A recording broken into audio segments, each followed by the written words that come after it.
Hello guys, welcome to my channel Sparking Computer. So today I has come with a new and unique software which have an solution for those user who have an less RAM issue in their computer.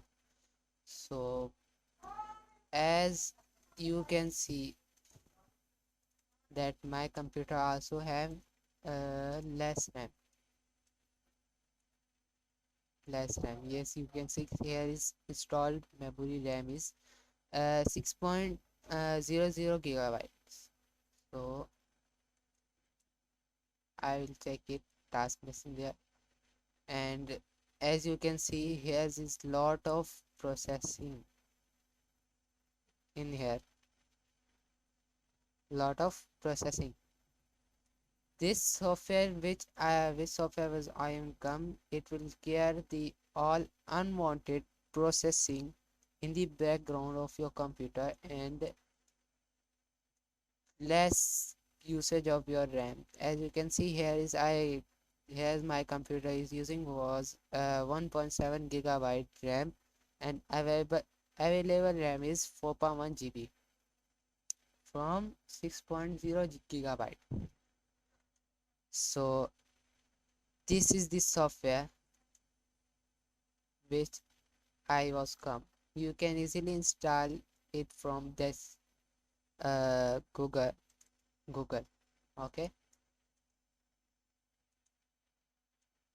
this name was memory reduct.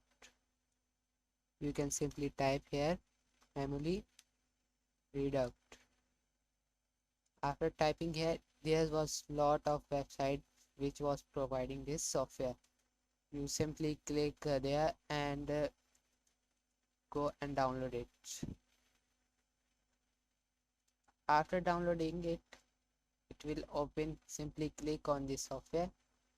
uh, its software installation tools. It will automatically install your computer. Now as you can see, the my graph is simply on its way going up. Now I will click this button. After clicking this button, as you can see, my processing of use of RAM is goes down, and graph also say it is going to down. So in use memory is now 1.4 GB and available in 4.5 GB. It will very helpful for those user which have an less RAM issue. Sometimes there's playing games or doing uh, using another top premium pro or another big software. So that's why they have want to increase their RAM, or if they does not want to increase their RAM and have an simple solution to this was software which could help them. So thanks for watching, and like and subscribe my video if you'd like it.